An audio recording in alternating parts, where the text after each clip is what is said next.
Okay, so let's look a little bit at social class.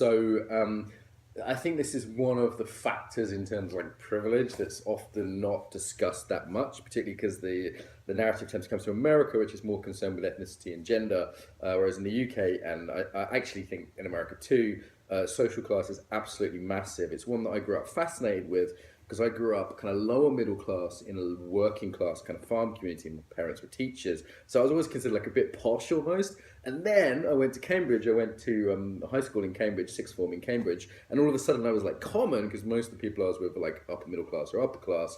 And again, when I went to university, I had that experience of being, as from a fairly working class community, I carried that way of being. So I sort of had it both sides. And also I've lived abroad a lot, and in certain cultures being British is considered sort of slightly low class, and in many cultures it's considered kind of high class. Like in America, people think you're posh as soon as you have a British accent, which is funny when you're fairly blue collar. So personally, I've been very interested in this. And what I want to bring to the debate in terms of class and power and privilege is how that is structured in the body, how we embody that.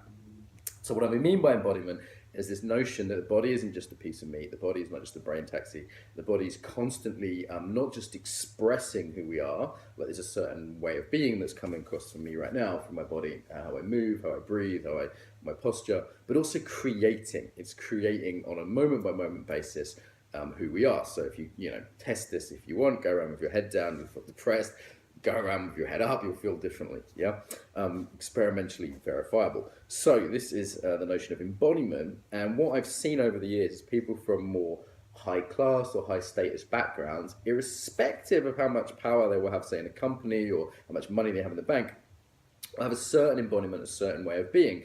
Often it involves standing tall, taking space, moving with confidence, and this way of being claims status, whether they want it to or not. Someone else might be, richer. They might be more talented. They might be have a more informed view in a meeting, for example. But if they've got that habitual embodiment of collapse, making themselves small, or like agitation as opposed to being calm, oh, that's another one, another status, another kind of high class one, being calm. You'll see that they will be listened to less, that they will be ignored, that they will find it difficult even themselves to say speak up in the meeting or ask the pretty gal out, or whatever the thing is that they want to do is limited by that. So someone can be a perfectly nice person from a high class background. I think of a friend of mine, Peter, who went to Eton. Really lovely guy, great values, really got on well with him. And he has this, he just grew up in big space, taking up space. The environment forms it as much as the culture. And there's a way in which he just walks into a room like it's his room and he owns it. And then he speaks very confidently, and he's tall, which helps as well. And there's a way in which it's hard to kind of be on an equal status footing with him. Coming from that more blue collar background, I have to like check myself before I wreck myself. God, did I say that? No, I have to check myself to notice that I'm not kind of making myself like overly humble to the master. Yeah. And he might also want to do it the other way to sort of notice his own embodiment and say, is he sort of unconsciously going into domination patterns?